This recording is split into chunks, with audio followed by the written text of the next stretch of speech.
Hello friends, कैसे हैं आप लोग। उम्मीद है कि आप लोग स्वस्थ सजग खुश मिजाज और बहुत बढ़िया से होंगे। आइए आज के सेशन में हम पार्ट 2 के तहत संस्कृत अनुवाद से जुड़ते हैं। और इसके पहले पार्ट 1 संस्कृत अनुवाद आप लोग बताए थे, जिसमें अस धातु का प्रयोग कैसे किया जाता है उसको हम अच्छी तरह से बताए हैं, बिल्कुल सटीक और सरल भाषा में। आज हम संस्कृत अनुवाद में पार्ट 2 के तहत पठ धातु का लट लकार में प्रयोग किस तरह से किया जाता है उसका हम प्रयोग सीखेंगे, जिसमें आप यह देखेंगे कि जो पठ धातु है इसमें इसका रूप लट लकार में क्या चलता है, इसको याद करना होगा। पठती पठतः पठन्ति प्रथम पुरुष में, मध्यम पुरुष में पठसी पठतः पठत और उत्तम पुरुष में पठामी पठावह पठामा। इसका प्रयोग हम इसमें करेंगे बिल्कुल आसानी से, बिल्कुल सरल भाषा में और बिल्कुल आसानी से हम इसका प्रयोग करेंगे। अब देखिए कि जैसे अनुवाद है कि वाक्य है आपके सामने कि वह किताब पढ़ता है। इसमें हमें पहचानना है कि प्रधान क्रिया और गौण क्रिया, प्रधान क्रिया और गौण क्रिया क्या है। तो प्रधान क्रिया और गौण क्रिया में हम थोड़ा सा समझ लेंगे कि प्रधान क्रिया इस वाक्य में प्रधान क्रिया क्या है।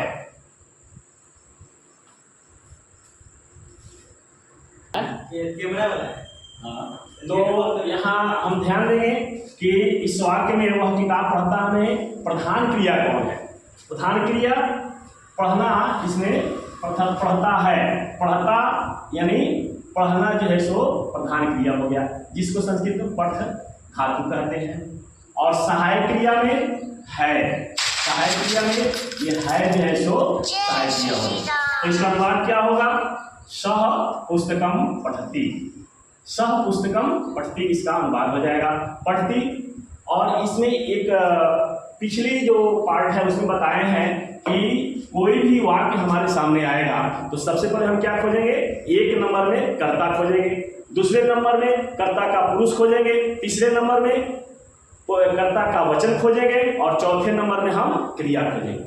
और इसकी खोज करके तब हम अंत में कर्ता क्रिया संबंध के माध्यम से हम अनुवाद अच्छी तरह से बना लेते हैं। तो उसी तरह से जैसे तुम रोज क्या क्या लिखते हो, तुम रोज क्या क्या लिखते हो, सबसे पहले प्रधान क्रिया में लिखना प्रधान क्रिया हो गया और ये लिख धातु है और सहायक क्रिया के रूप में हो। तो प्रधान क्रिया इसमें लिखना और सहायक क्रिया हो। अब वाक्य में हमें ढूंढना है कि सबसे पहले कर्ता कौन है। कर्ता इसमें कौन होगा, तो कर्ता इसमें होगा तुम, और तुम का पुरुष क्या होगा, तो तुम का मध्यम पुरुष होगा, मध्यम पुरुष और मध्यम पुरुष होगा तो फिर वचन खोजेंगे, तीसरे नंबर वचन क्या होगा, तुम यानी एक का बोध हो रहा है इसलिए एक वचन हो जाएगा।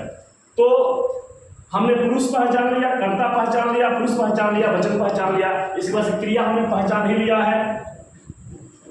अब हम कर्ता क्रिया संबंध के माध्यम से अनुवाद बनाते हैं। तो कर्ता के साथ मध्यम पुरुष एक वचन में जो रूप होगा, मध्यम पुरुष एक वचन में पठ धातु का पठसी होता है और इसमें लिख धातु है, तो क्या हो जाएगा, इसी के अनुरूप वो लिखसी हो जाएगा।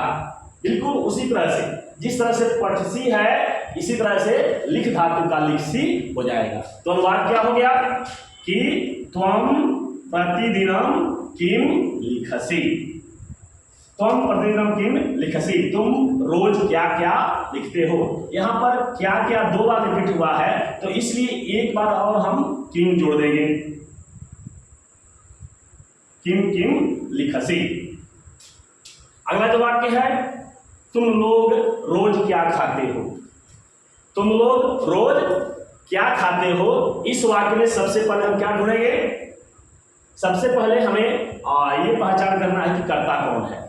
तो कर्ता कौन है, यानी इसमें तुम लोग ये कर्ता है और कर्ता का पुरुष क्या है, यस चले आओ, कर्ता का पुरुष क्या है, कर्ता का पुरुष है मध्यम पुरुष, कर्ता का पुरुष मध्यम पुरुष और वचन क्या होगा, तुम लोग, यानी बहुत का बोल रहा है, इसलिए वचन क्या होगा? बहुवचन। बहुवचन तो कर्ता हमने पहचान लिया, मध्यम पुरुष, कर्ता तुम लोग, और पुरुष क्या हो गया? मध्यम पुरुष। वचन क्या हो गया? बहुवचन। तो अब क्रिया हमने पहचान ही लिया, खाते हो। खाते हो में प्रधान क्रिया कौन है? खाना, और ये धातु क्या है? खाद, और सहायक क्रिया क्या हो गई? हो। तो ये सहायक क्रिया हो गई। सहायक क्रिया का इसमें हम अनुवाद करते हैं तो कोई शब्द नहीं लिखते हैं, ये सहायक क्रिया का प्रयोग हम करते हैं तो इसमें उसके लिए हम संस्कृत का शब्द नहीं रखते हैं, अस धातु में उसका प्रयोग बता चुके हैं। तो इससे इसका अनुवाद क्या हो जाएगा? तो तुम लोग का यूयम प्रतिदिनम किम खादत। क्यों? क्योंकि यूयम क्या है? प्रथम मध्यम पुरुष बहुवचन, तो खाद धातु का मध्यम पुरुष बहुवचन में क्या होगा? इसी से हम तुलना करेंगे। आप देख रहे हैं कि मध्यम पुरुष बहुवचन में क्या है? पठ धातु का रूप क्या चलता है? पठखत। तो उससे खाद धातु है तो क्या हो जाएगा? खादत। खादत हो जाएगा। तो इस तरह से अनुवाद हमारा क्या हो जाएगा कि यूयम प्रतिदिनम किम खादत। अगला जो वाक्य है, वे लोग रोज कहाँ जाते हैं? वे लोग रोज कहाँ जाते हैं? इस वाक्य में जो कर्ता है, सबसे पहले कर्ता खोजेंगे, कर्ता हो गया वे लोग। उसी तरह से सेकंड बिंदु हम क्या खोजेंगे कि कर्ता का पुरुष क्या है? कर्ता का पुरुष क्या होगा? वे लोग का पुरुष क्या है? प्रथम पुरुष। और वचन क्या होगा? तीसरे नंबर पर वचन होगा बहुवचन। बहुत का बोध हो रहा है इसलिए बहुवचन। तो इस तरह से हमने कर्ता पहचान लिया, पुरुष पहचान लिया, वचन पहचान लिया। अब क्रिया पहचानेंगे चौथे स्थान पर। तो क्रिया क्या है? जाते हैं। जाते हैं, इसमें दो क्रियाएं जो है, जैसे एक है प्रधान क्रिया, तो प्रधान क्रिया क्या है? जाना, इसको गम धातु कहते हैं, और सहायक क्रिया है। तो इस तरह से हम कर्ता, कर्ता का पुरुष, वचन पहचान लिए, फिर क्रिया भी पहचान ली। तो कर्ता क्रिया संबंध के माध्यम से हम अनुवाद बनाएंगे। तो कर्ता क्रिया संबंध के माध्यम से, कर्ता क्रिया संबंध क्या है कि कर्ता जिस पुरुष जिस वचन में होगा, क्रिया भी उसी पुरुष उसी वचन में होगी। तो यहाँ पर कर्ता जो है सो प्रथम पुरुष बहुवचन में है, तो क्रिया भी प्रथम पुरुष बहुवचन में होगी। क्रिया प्रथम पुरुष बहुवचन, पठती पठता पठंती जो चल रहा है पठंती, तो इसमें क्रिया कौन सी धातु है? ये यहाँ गम धातु है, गम धातु है, इसलिए इस प्रथम पुरुष का बहुवचन क्या हो जाएगा? पठती पठत पठंती है, तो वहां गच्छति गच्छतः गच्छन्ति हो जाएगा। बिल्कुल आसान है। जिस तरह से पठती पठता पठंती हम नोट किए हैं, याद किए हैं, उसी तरह से गच्छति गच्छतः गच्छन्ति हो जाएगा। तो वाक्य क्या हो जाएगा? अनुवाद, ते प्रतिदिनम कुत्र गच्छन्ति। वे लोग रोज कहाँ जाते हैं। तो इस तरह से ये वाक्य आप सरल ढंग से समझ लीजिए। और नेक्स्ट वाक्य है, हम लोग विद्यालय में क्यों जाते हैं? हम लोग विद्यालय में क्यों जाते हैं? इस वाक्य में हम सबसे पहले क्या ढूंढेंगे? कर्ता को ढूंढेंगे। दूसरे नंबर पर कर्ता का पुरुष ढूंढेंगे। तीसरे नंबर पर पुरुष कर्ता का वचन, और तब अंत में कर्ता क्रिया संबंध के द्वारा हम अनुवाद बनाएंगे। तो आइए ढूंढते हैं कि हम लोग विद्यालय में क्यों जाते हैं। इस वाक्य में कर्ता कौन हुआ? स्पष्ट है, आप पहचानते चले आ रहे हैं, सही आप पहचान रहे हैं। हम लोग क्या हो गया? कर्ता हो जाएगा। कर्ता का पुरुष दूसरे नंबर पर खोजेंगे, पुरुष हो गया उत्तम पुरुष।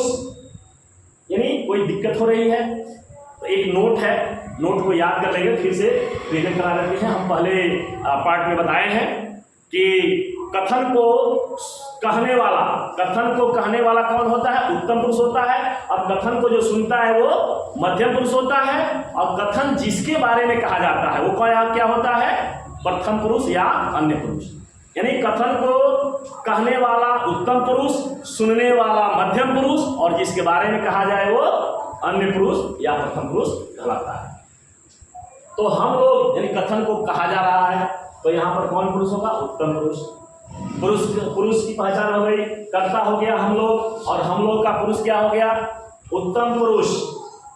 वचन क्या हो जाएगा? बहुवचन।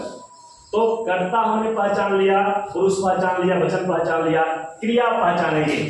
क्रिया हो गया जाते हैं। जाते हैं में प्रधान क्रिया और सहायक क्रिया दोनों के बारे में जिक्र हुआ है। प्रधान क्रिया जाता जाना यानी गम धातु। कौन धातु हो गया? गम धातु। गम धातु का रूप चलेगा। और सहायक क्रिया जो है इसका हम इसमें सब नहीं रखते हैं, है ना। है का प्रयोग जहां पर क्रिया क्या हो, ताहे तीहे हो, ताथा तेथे रहेंगे, ये क्रिया रहेगी, तो यहाँ पर हम है का था का प्रयोग नहीं करेंगे, ये ध्यान रखना है। तो यहाँ क्या हो जाएगा? वयम विद्यालयम कथम गच्छामि। उत्तम पुरुष में एक बहुवचन में क्या हो जाएगा?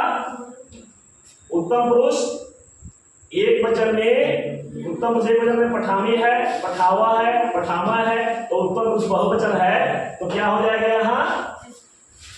उत्तम पुरुष बहुवचन गच्छामः। गच्छामः वयम विद्यालयम प्रतिदिनम कथम गच्छामः। तो ये वाक्य बिल्कुल आपको सटीक समझ में आ गया है। अगला जो वाक्य है कि मैं सुबह रोज रोटी खाता हूं। मैं सुबह रोज रोटी खाता हूं। इस वाक्य में कर्ता कौन है? कर्ता के रूप में सबसे पहले हम खोजेंगे, तो मैं कर्ता हो गया। दूसरा हमें बिंदु खोजना है, तो कर्ता का पुरुष क्या होगा? उत्तम पुरुष का। फिर कर्ता का वचन क्या होगा? एक वचन। और फिर हम तीन पता करें, तो कर्ता क्रिया संबंध के लिए हमें क्रिया चाहिए, तो क्रिया खाता हूं, जिसमें प्रधान क्रिया खाना है। तो खाना यानी खाद धातु। खाद धातु चलेगा। कैसे चलेगा? इसी रूप में चलेगा। इसे खादती, खादता, खदांती, खादसी, खादता, खादत, खदामी, खदावा, खदामा। तो यहाँ उत्तम पुरुष एक वचन में, उत्तम पुरुष एक वचन में, ये पठामी है, तो क्या हो जाएगा? खदामी हो जाएगा। तो अनुवाद क्या हो जाएगा? अहम प्रातः काले प्रतिदिनम रोटिकाम खदामी। रोटिकाम खदामी। तो इस तरह से आप इस पार्ट में पठ धातु के लट लकार के रूप को अच्छी तरह से समझे और इसे याद किए। इससे संबंधित जो अनुवाद आते हैं, जो अनुवाद आप लोगों को बनाने होते हैं, उसके बारे में हम लोग जाने। फिर हम अगले पार्ट में, पार्ट 3 में भूतकाल और भविष्य काल के सटीक प्रयोग से संबंधित तथ्यों से जुड़ेंगे और उससे संबंधित अनुवाद सटीक रूप में सरल भाषा में जानेंगे। फिर अगले वीडियो में मिलते हैं। तब तक के लिए जय हिंद, वंदे मातरम।